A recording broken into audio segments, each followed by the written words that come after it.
Today on Locked on Rockies, it looked like things were falling into place, at least for now, for the Colorado Rockies rotation, but everything's up in the air again as an all-star heads out early. You are Locked on Rockies, your daily Colorado Rockies podcast, part of the Locked on Podcast Network, your team every day.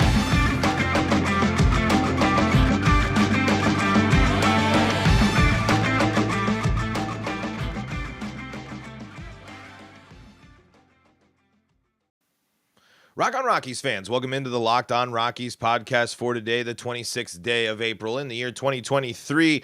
I am your host of the Locked on Rockies podcast, Paul Holden, bringing you your daily Colorado Rockies podcast. I am your Rockies fan extraordinaire, lifelong fan of the team, and your podcast host here for 3 seasons now. We're proud to be part of the Locked on Podcast Network, where you can find your team every day, and we're proud to be your first listen of the day. Shout outs to all my everyday listeners out there. We got a great bunch of everyday live chatters that always come into the live chat as well. We are going to talk about the Cleveland Guardians series the Rockies just played and the big news of the day right in the wake of the DFA of Jose Urena. Germán Márquez leaves early after his first start returning from the IL. We're going to talk about that. That is the big major story for the Rockies today. But we cannot neglect the fact that the Colorado Rockies have now won a series this year. They are no longer series winless. The Colorado Rockies take down the Cleveland Guardians in 2 of 3 games before losing today 4-1. And it was interesting because to be totally honest, I mean, even with, unfortunately, Germán's exit, and we're going to dive into that in a second, but I mean, the Rockies to go out on the road, win 2 of their games, and allow only 1 run in those 2 wins, and then to only to lose a 3-run ball game in on the final game of a homestand after your starter exits early, and clearly even with his I think it was a home run. I missed the first inning, so I wasn't sure how Germán gave up the damage, but that's all said, and I mean, compared to how that Pirates series went, I mean, the Rockies played good baseball in this series and winning baseball as well, and showed that they are capable of doing something. I mean, for me, that's a nice road series win. Obviously, it being the first one is a note as well. It's a sign that since the Pirates series, the Rockies, albeit have not played winning baseball, I think now with the series though, I think they're at 500. Technically on the road trip, 3-3 that they go there against Philly, and I think it might be 3-4 because wasn't Philly a 4-game set? Let's get the schedule back up here and actually give the correct performance. It's still not pretty. Yeah, so it was the Rockies. The Rockies do end up going 3-4 on the road this road trip, but they were in a lot of winnable games. When you look at that, it's losing ball, but it's the Rockies playing the better ball that they have this season. Some of the other stretches, especially against the Pirates and the Mariners, I mean, the Rockies just kind of looked a little hopeless there again in that stretch. At least the Rockies, when you look at these games, they could have they should have won against the Phillies, honestly, in those 1-run ball games, and they certainly had opportunities today. The ball just wasn't landing kind of where they needed it to, and some solid defense in the outfield for the Guardians, tracking down just about everything, not letting anything get into the gaps. So it's an encouraging sign that the Rockies can go out and take on a team, albeit they're not, knocking down the doors of anything right away, the Guardians, but that's still a playoff team from last year. That's still a team with a lot of potential, and that's a team that showed you a lot of how the future of baseball is going to work, and I think that they're going to be one of the best teams. I mean, every time the Rockies gave up a hit or something, it seemed like that runner, if it was a single, it was going to get turned into a double. The base running stuff, that has just been so fascinating to me because there were clearly some teams this offseason that said, we're going all in on this, and this is going to be a way to generate offense. And it was nice to see the Rockies embrace stealing as well. Brenton Doyle stealing a couple of bags in this series, and the Rockies, I believe I saw something where they doubled their stolen base total in this series. So that's good stuff. I mean, the Rockies just now, again, today, you got to come up with the big hit in the right situations. The Rockies were certainly not held off the board when it comes to hits. 7 hits in that game, that with only the 1 run to show for it. That's, again, where the Rockies aren't coming up big in certain situations. And again, the issues and the concerns, I think, with CJ Cron continue to mount. The Rockies are still 10 games below 500, but again, it's better baseball. The Rockies played better baseball in Cleveland. It ended up being winning baseball overall, and they certainly had a chance to win that. And they were in these games. That's what was so tough about the Pirates and Mariners series was they looked like a team that just was completely outmatched and outclassed by both of these teams. Whereas when you look at the Cardinals series, when you look at this Guardians series, and when you look at the Phillies series, you can point to a lot of missed opportunities, yes, but you can point to the fact that the Rockies were playing good enough ball. Not clean enough, and errors and bad fundamentals were clearly the issues in the Cardinals and the Phillies series, but the Rockies showed an improvement in this one. Not clean baseball completely today with an error, but they did play. The Rockies have improved. It's not a huge improvement. It's not an over-the-moon improvement. But the Rockies did go for, for how it was looking from that Pirates and Mariners series. The Rockies have played better baseball since then. Not as much winning as we'd like, but better baseball, and certainly have had opportunities to get into winning moments here.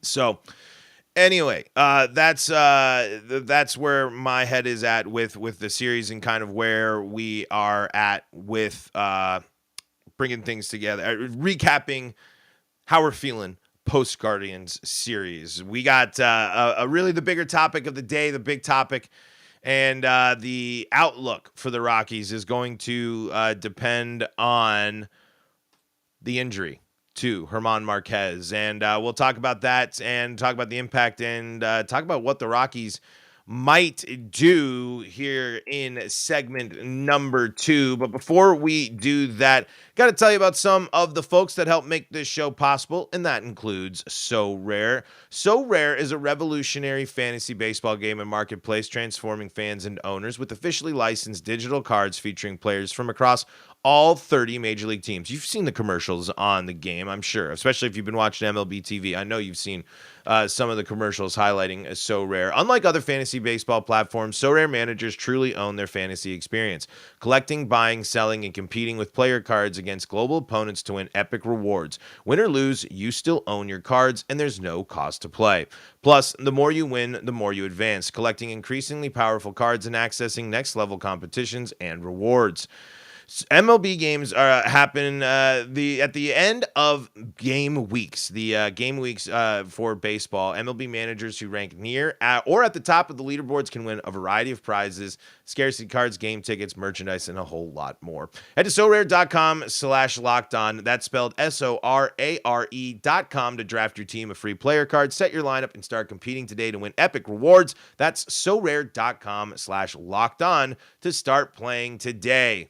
We're also brought to you today by our friends at FanDuel. FanDuel Sportsbook is the official sports betting partner of Locked On, and it's America's #1 sportsbook. Right now, new customers can step up to the plate with a no-sweat first bet up to $1,000, so you can get in on all the grand slams, no-hitters, and double plays of the Major League Baseball season. Just go to FanDuel.com/lockedon. Sign up, place your first bet, and get up to $1,000 back in bonus bets if you don't win. So don't miss your chance to get a no-sweat first bet today up to $1,000 when you join FanDuel. Just go to FanDuel.com/lockedon to sign up. FanDuel.com/lockedon. FanDuel, official partner of Major League Baseball.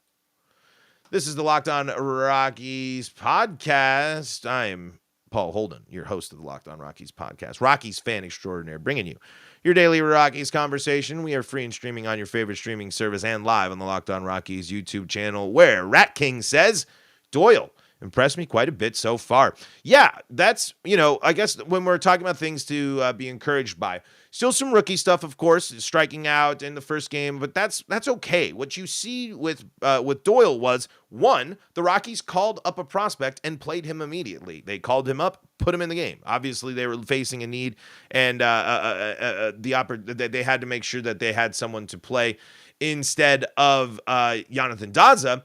But still, though, that's how it's supposed to work. That's what it's supposed to look like, even though it wasn't always pretty at some point. When Doyle had his good game, in game 2 there, that's really fun. That's really exciting. And it's really great to see a guy able to come up and do it at the major league level. To get 3 hits and steal a couple of bags, I mean, that's a game. That's no joke there, especially coming up and getting thrown into the mix there in Cleveland. Then they got some decent arms in that rotation for sure, especially coming out of the bullpen. The Rockies saw one of the best in the biz coming out of the bullpen today. So really great to see. And that's what these seasons are for. These seasons where overall things aren't going to go great for the Rockies. It should be about opportunities and moments for players like Doyle to get and succeed in. It's also, it's a good sign. It's also just play the kids. I mean, that's just the emphasis. I mean, we just have to keep circling back to that, because it was important, because again, the Rockies, they throw them in there and the Rockies win a series. Like it's not the end of the world if you don't play your veterans. It's not going to be like the Rockies are unable to do anything if they're only sitting, if you're just by playing and running out the same lineups over and over again. Inserted a new guy into the lineup and you go out and you win a series. It wasn't just on Doyle, obviously, but he played a massive role in the Game 2 win, which led to the Rockies winning a series, which they haven't done all season. So great stuff there. Got to see if it continues. Obviously, would like him to strike out less, but that goes for saying with the entire team, because this team just loves to strike out. Just loves to strike out. Speaking of strikeouts, Germán Márquez, so close to breaking so many records still for the Rockies, and someone that it was coming back and was going to hopefully, signal the start of a more positive stretch for the Rockies, but unfortunately leaves early today. And the Rockies find themselves in a situation where they're immediately going to have to look to the minor leagues, or I don't know. I mean, I don't think it does. I mean, it's I guess possible. Like, could they think of Madison Bumgarner? I don't know if they go there. I just don't know if they're going to be, willing to do that versus trying to turn to, someone from the minor league system. But I'm looking at top prospects here, and maybe it could be a Jeff Criswell perhaps, or there's some of these people that might be looking at making their debuts. If Ryan with Ryan Roll, did Ryan Roll, what happened to him? Is he with the club? Yeah. Anyway, it's a tough spot.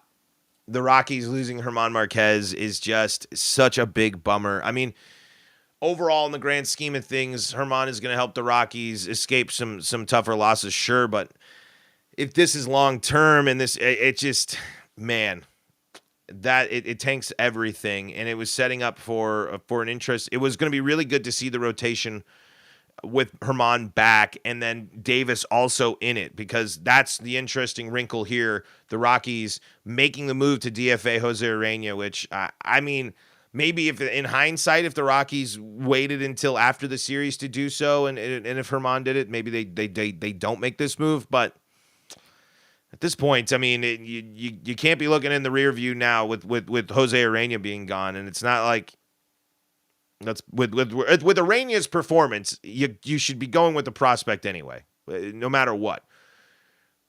But you don't get the boost to your lineup back that you were supposed to be having this week, especially when it comes to your starting rotation. The Rockies being without Germán Márquez has, as we've seen, left the starting rotation very exposed, and more often than not have not been able to rise to the occasion. That's a different story of late. The Rockies have gotten a couple of good performances, and Germán himself Wasn't obviously very sharp, as sharp as he could have been, but he's still got 4 strikeouts, but still allowing 6 hits and 3 earned runs. So clearly not, what we want out of Germán, but still wasn't a nightmare scenario either until he walks off the mound early. If Germán is able to go a few more innings and keep it at the 3 runs, that, kind of shows that he's able to withstand the damage. But this is a big blow. I mean, the injuries just mount up for the Rockies, and at some point, there's just nothing you can do. I mean, you just throw up your hands. I mean, especially now that you hear with this injury to Germán Márquez that it's not the same. It's not the same thing.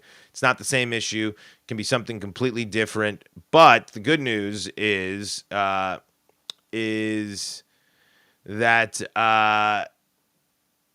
he is feeling good, or they're encouraged by the early reports of the diagnosis. But man, I tell you,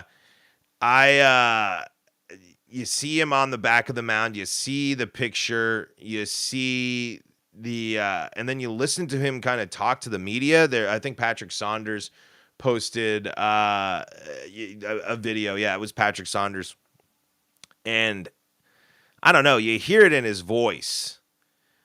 There's definitely worry there, and maybe I'm looking, I'm diving too far into these things, but for me, body language and tone is certainly something that I keep in mind, and it just worries me. I think things might not. I don't know. Again, just to reiterate, I'm speculating, just being a worrywart guy, but as you read from multiple sources here from Twitter, including Thomas Harding here, had an exam in Cleveland after leaving the game. Pain is in the right tricep, not the forearm where the previous injury was. The doctor here is encouraged. The MRI is that he's doing another MRI in Denver tomorrow as well. So he did get he did get the strikeout record there today by getting the 4 strikeouts, but unfortunately marred in the moment there of pain in the triceps. So it's I guess if the medical people know more than me, that's for sure. But it's just unfortunate to hear the lack of confidence, like we heard last time, kind of with Germán coming off this injury, and part of me wonders, I don't know, like would it have been like the worst thing, like if Germán went and pitched at the minors for got a start down there. I don't know. I mean, I'm sure it's more complicated doing that than anything, but I wouldn't have hated to see that. But Germán knows, himself and what he's confident and capable in doing. And unfortunately, the Rockies don't get to see Germán. Well, I shouldn't speculate. He leaves early. There's nothing, not on any ILs. Initial thing is encouraging, so we'll see. There's no mention of IL time yet. But it's tough when you're sitting here, and you hear about these injuries, and then if you didn't see the Mariners lose a huge piece there in Robbie Ray out for the season. So it's just you immediately just get super worried because, man, it pitching and being so good at it and being a specialist and things of that nature does a toll on your body. And it's very, very hard to keep that up and very, very hard to keep that momentum going. So we're really, more so, for him, for his sake and the Rockies' sake, if it's just, some worries and just, a little bit of missed time again, that's great. But 2 arm injuries to Germán Márquez in a short amount of time at the beginning of the season is not good. And that's going to be a major question going forward as well. If there's going to be issues, you cannot jeopardize. This is not the season.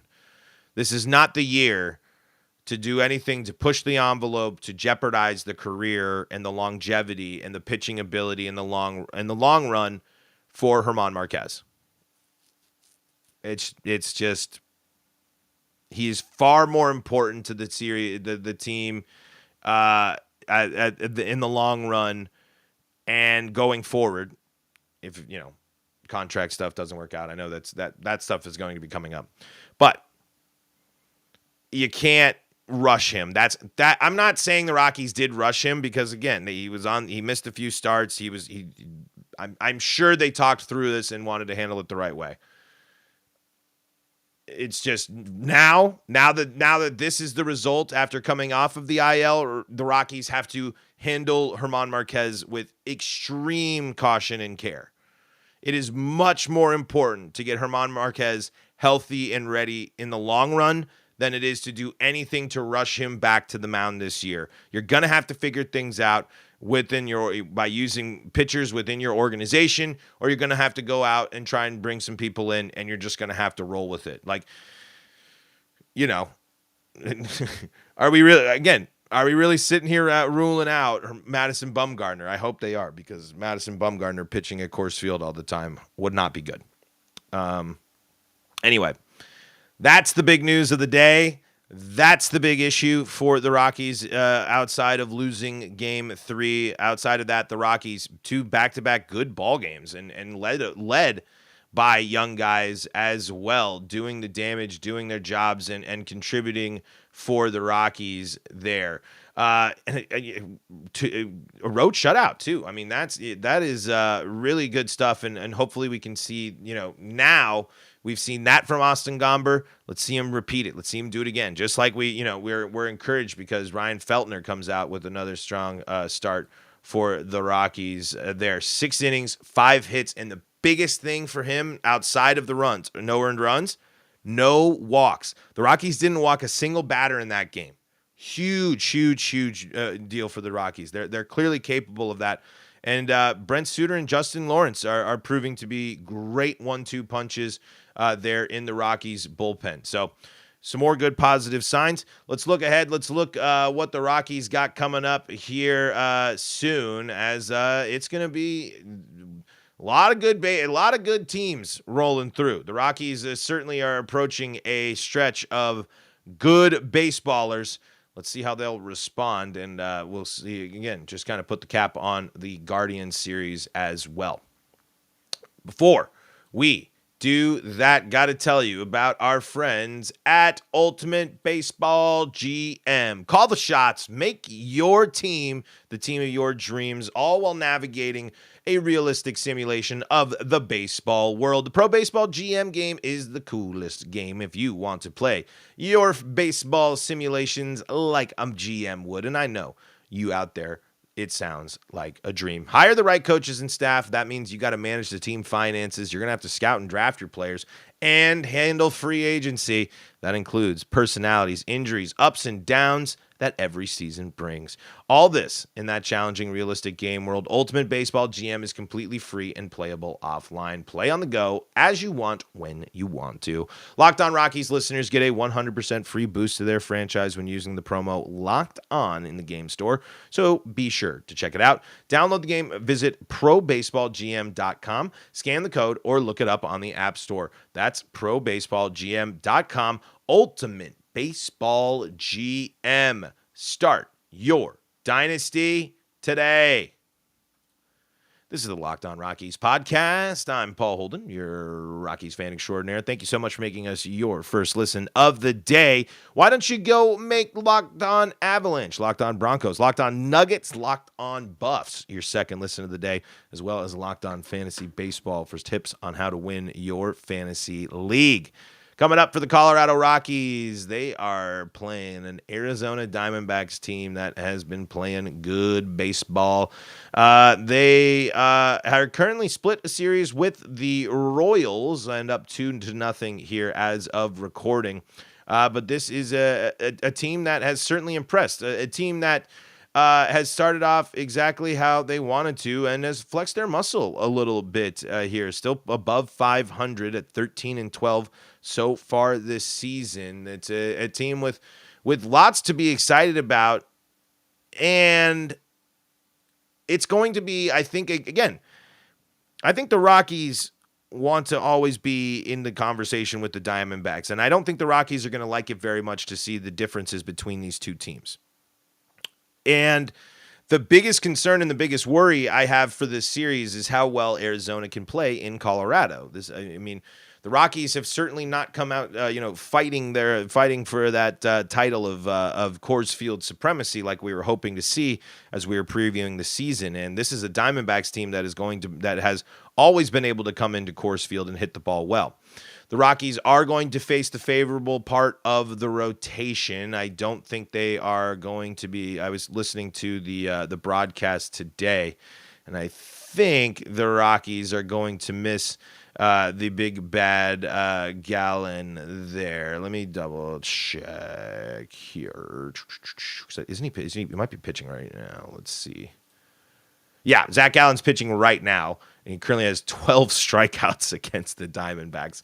So good news, at least for the Rockies, is they are going to avoid Gallen in this series. So hopefully that gives them a bump. Man, 12 Ks. That's just dominance. I mean, and especially if they were to go up against a team that like the Rockies that strikes out a bit. So big moment, big opportunity for the Rockies to punch back against the NL West here and get back onto the positive side of things at home, especially when you consider that the last time the Rockies were at home, the Pirates just absolutely dominated them. And before that, the Rockies have not won at home since April 10th.